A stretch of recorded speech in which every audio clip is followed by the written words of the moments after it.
My question is to both the candidates. At the last convention, I believe we were both there in Denver, there was a controversy came up when there was an attempt to change part of the bylaws pertaining to the statement of principles that which for changes for which it was specified required a extra large supermajority. However, there were people trying to remove that requirement with a lower vote than that supermajority. And a parliamentarian ruled that that was possible. How would you ruled as chair on that decision?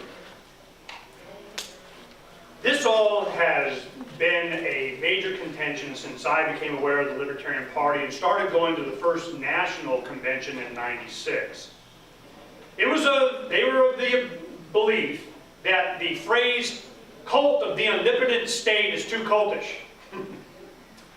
I can understand what their concern is depending on what your perspective is. I was drawn to the Libertarian Party because of that statement. The opposition of the adoration, the worship of an omnipotent state, the surveillance state, this all-knowing, all-powerful government. I don't know how better to define it. I'm going, absolutely, I'm in. You guys are the guys.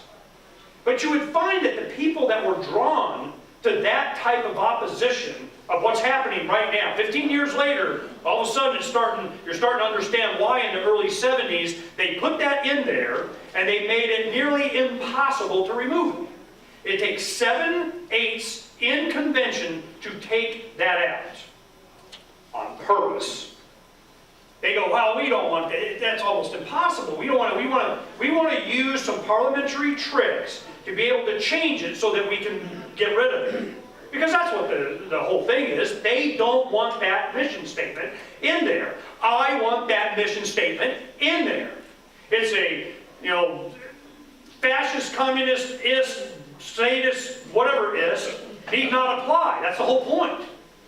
So the thing is, they're going, no, we need to appeal to a lot wider audience. We need to have people that, the non-aggression principle is kind of a little fuzzy sometimes. Maybe we don't want to oppose the government so much when we want to wear the ring of power.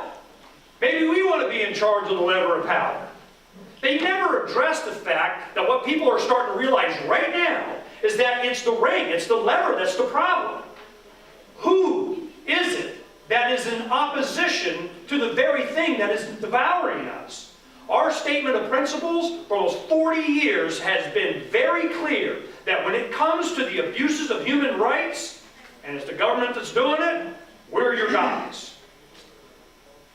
For some reason, they believe that we would get more money, more vote totals, more participation, more candidates, more attention, more commitment, more enthusiasm from the youth or somewhere else if we were to be more like them. I don't want to be more like them. I want to be more libertarian. Our statement of principles was done that way at a very rough time in our history. Nixon was in office, wage and price controls, EPA, OSHA, war. It was there for a reason, and I don't know anything else that would be more specifically that would define us now, as it did then, that we oppose this omnipotent government. So I would vote to keep it the way it is. All right. Hold on, Wayne. You've got something over your face. You don't like that. You want to see? There you go. Okay. Well, listen, my answer is not going to be specifically to that certain plank, because I honestly have no idea what plank you're referring to or how it was supposed to be changed. And I think, to be quite honest, this is the problem with the Libertarian Party. For 39 years, this party has underperformed. For 39 years, we have not elected people because we do not have our eye on the prize. The eye on the prize is owning the podium. You've got to win elections, and we spend too much time as a debate club. We're infighting. All we ever do at conventions is fight each other. My gosh, we should forget about fighting each other, and while we're fighting each other, guess what? We're losing the country. It's not becoming more libertarian. Every day it's becoming less libertarian. Every day we're losing ground. We have got to fight as a team. You know, I'm the guy who says that we need to go after and hold our nose on issues where we disagree, groups that believe, or at least think they believe, or at least say they believe in smaller government. Gun owners, business owners, taxpayers, homeschool parents, Republicans who are disillusioned and disgruntled and angry at George Bush, Tea Party activists, angry conservatives, independents who support the Tea Party movement. We need to get together with them and build a coalition and take back our country, because we can't do it alone. It's impossible. There aren't enough libertarians to do it alone. And I think I've made my point. It must be why I'm on Fox News all the time. I'm also on Larry King on CNN, and MSNBC with David Schuster, and CNBC with Larry Kudlow, and 30 radio shows a week. And now I've just got my offer for my own Wayne Root show nationwide. I made that offer not as a conservative activist, but as a libertarian activist. So they're looking for a libertarian activist to actually be the libertarian version of Rush Limbaugh. So that's what I think I have to offer the Libertarian Party: less infighting and more coalition building with others out there that together with us can help build this party. And yes, I disagree with Ernie, to get a seat at the table, to gain some power, and to win. Hold on. There we go.